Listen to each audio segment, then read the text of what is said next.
नमस्ते इंडिया। मैं हूं जिगिशा और डॉक्टर टेल्स में आज हम मिलेंगे homeopathy practitioner and researcher doctor Rajesh Shah से। लाइफ फोर्स होम्योपैथी नाम से उनके chain of clinics Mumbai, Pune और बेंगलोर में कार्यरत है।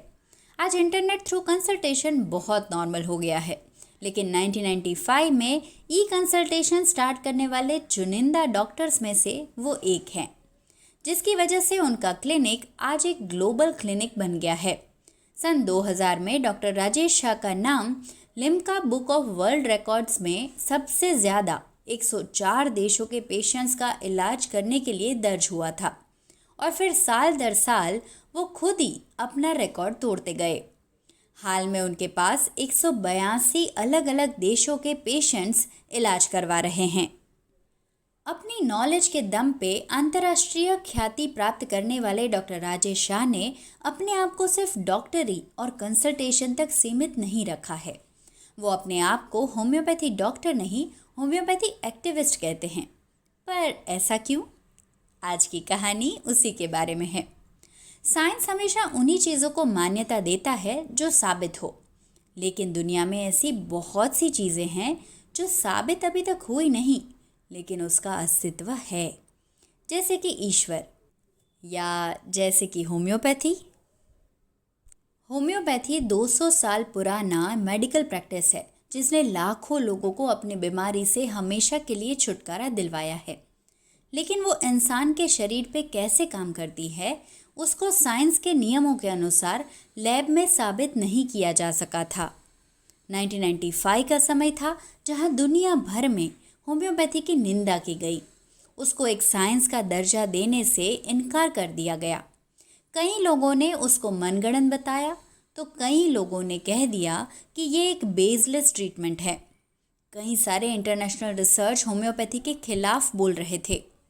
ये सब बातों का होम्योपैथी को पढ़ने वाले या उसको प्रैक्टिस करने वाले डॉक्टर्स पे क्या असर हुआ होगा?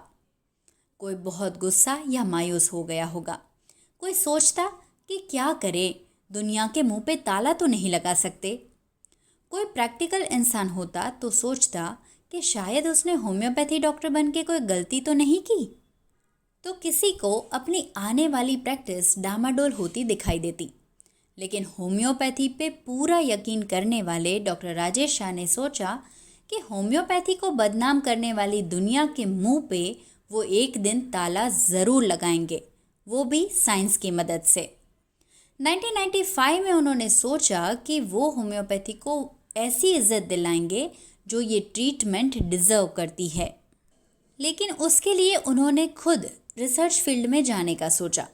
वो समय था जब उनकी अच्छी खासी प्रैक्टिस जमी हुई थी, लेकिन प्रैक्टिस के साथ साथ उन्होंने रिसर्च पर काम शुरू किया।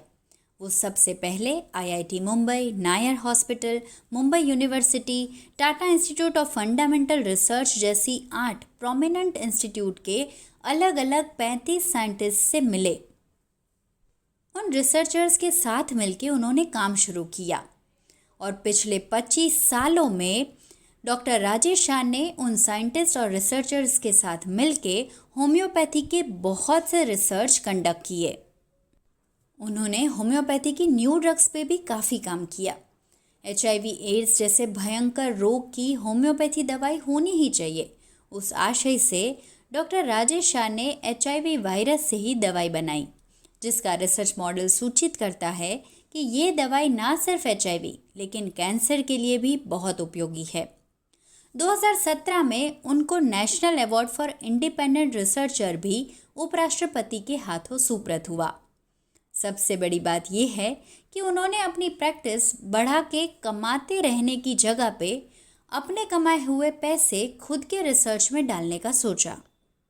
उनके लगभग सारे रिसर्च सेल्फ फंडेड है, जिसमें उन्होंने खुद के करोड़ों रुपए लगाए हुए हैं। हाल में कोरोना वायरस की महामारी के समय भारत सरकार के आयुष मंत्रालय ने कोरोना की दवाई या वैक्सीन के लिए किए जाने वाले रिसर्च के लिए पूरे देश में से एप्लीकेशंस मंगाए थे, जिसमें होम्योपैथी में उनके पास 804 एप्लीकेशंस आए थे, जिसमें से आज सरकार एक रिसर्च को फंड प्रोवाइड करके उससे कोरोना की दवाई की उम्मीद लगाए हुए हैं। और वो है डॉक्टर राजेश शाह का रिसर्च। ही इज़ होपफुल कि अगले कुछ महीनों में वो कोरोना को मात करने वाली दवाई ज़रूर लेके आएंगे। पिछले 25 साल में उन्होंने होम्योपैथी पे बहुत से रिसर्च करके एक किताब लिखना शुरू किया था, जिसका नाम है प्रूफ ऑफ होम्योपैथी, जो अब तक 80% बन के तैयार है।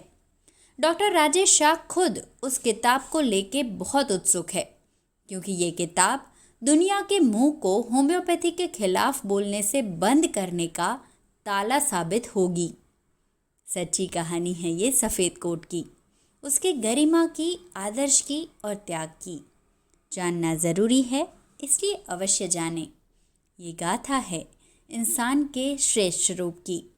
ये गाथा है इंसान के श्रेष्ठ रूप की।